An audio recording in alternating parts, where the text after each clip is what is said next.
சுவாமியே சரணமையப்பா. அனைவருக்கும் இனிய மாலை வணக்கம். இன்றைய நாள் நல்லபடியாக அமையணும் என்று நம்மளும் இறைவனை பிரார்த்திக்கலாம். இந்த மாதம் கார்த்திகை மாதம் அப்படின்றாலே நமக்கு ஞாபகம் வருது ஐயப்ப சுவாமி தாங்க. ஏன்னா இந்த மாதத்துல நிறைய பேர் விரதம் இருந்து ஒரு மண்டலம் விரதம் இருந்து ஐயப்பனுக்கு மாலை போட்டு சபரிமலைக்கு போவாங்க. நம்ம சபரிமலைக்கு போகிறோம். அந்த சபரிமலையில் இருக்கும் இல்லையா 18 படிகள், அந்த படிகள் நமக்கு உணர்த்தும் தத்துவத்தை தான் இந்த வீடியோவில் நம்ம பார்க்க போகிறோம். வாங்க வீடியோக்குள்ளே போகலாம். சில பேருக்கு இந்த 18 படிகளுடைய தத்துவம் தெரிஞ்சிருக்கும், சில பேருக்கு தெரியாமல் இருக்கும். தெரியாமல் இருக்கிறவங்களுக்கு இந்த வீடியோவை பார்த்து தெரிஞ்சுக்கலாம். வீடியோ யூஸ்ஃபுல்லாக இருக்கும். வாங்க வீடியோக்குள்ளே போகலாம்.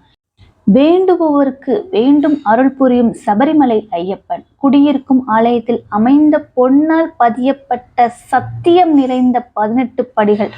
அந்த 18 படிகள் ஒவ்வொன்றுக்கும் ஒவ்வொரு காரணமும் ஒவ்வொரு தத்துவமும் அமைந்துள்ளது.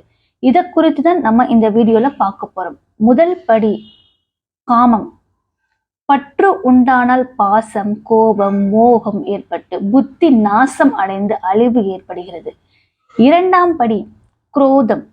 கோபமே குடிக்கெடுக்கும். கோபம் கொண்டவனையும் அவன் சுற்றத்தையும் அழித்துவிடும். பிறகு அதற்கு இடம் கொடுப்பதால் என்ன பயன்?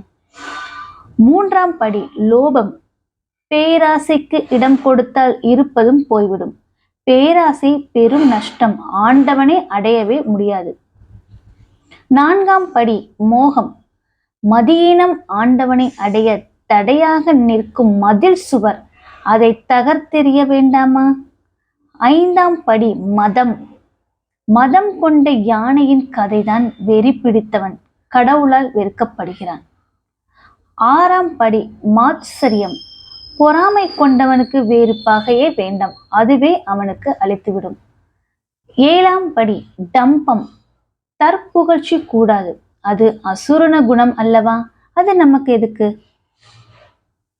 எட்டாம் படி அகங்காரம். அகந்தை கூடாது, பிறப்புக்கே அதுதான் வித்து.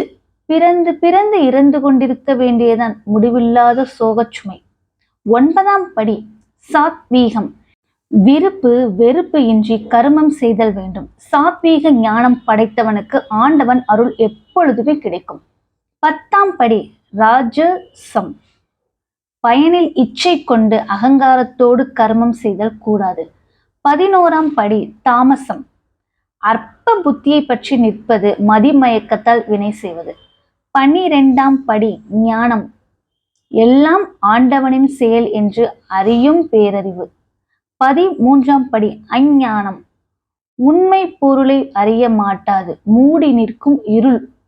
14ஆம் படி கண். ஆண்டவனை கண்ணார காணவும் ஆனந்த கண்ணீர் உவுக்குமே ஏற்பட்டது. 15ஆம் படி காது.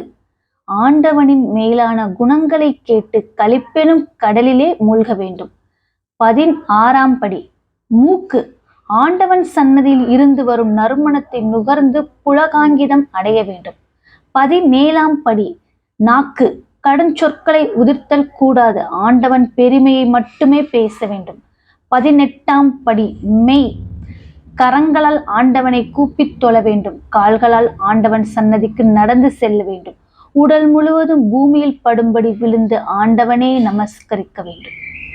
இந்த 18 வித குணங்களில் நல்லவற்றை பின்பற்றியும் தீயவற்றை களைந்தும் வாழ்க்கை படியில் ஏறி சென்றால்தான் இறைவன் அருள் நமக்கு கிடைக்கும். இதையே சபரிமலை 18 படிகள் நமக்கும் உணர்த்துகின்ற தத்துவங்க.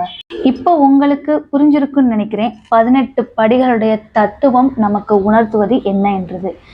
வீடியோ பிடிச்சிருந்தா மறக்காம ஒரு லைக் பண்ணுங்க. மீண்டும் அடுத்த வீடியோல பார்ப்போம். இது என்னுடைய சேனல் பார்க்குற உங்க அனைவருக்கும் என்னுடைய மனமார்ந்த நன்றியை நான் தெரிவிச்சுக்கிறேன். மீண்டும் அடுத்த வீடியோல பார்க்கலாம். நன்றி.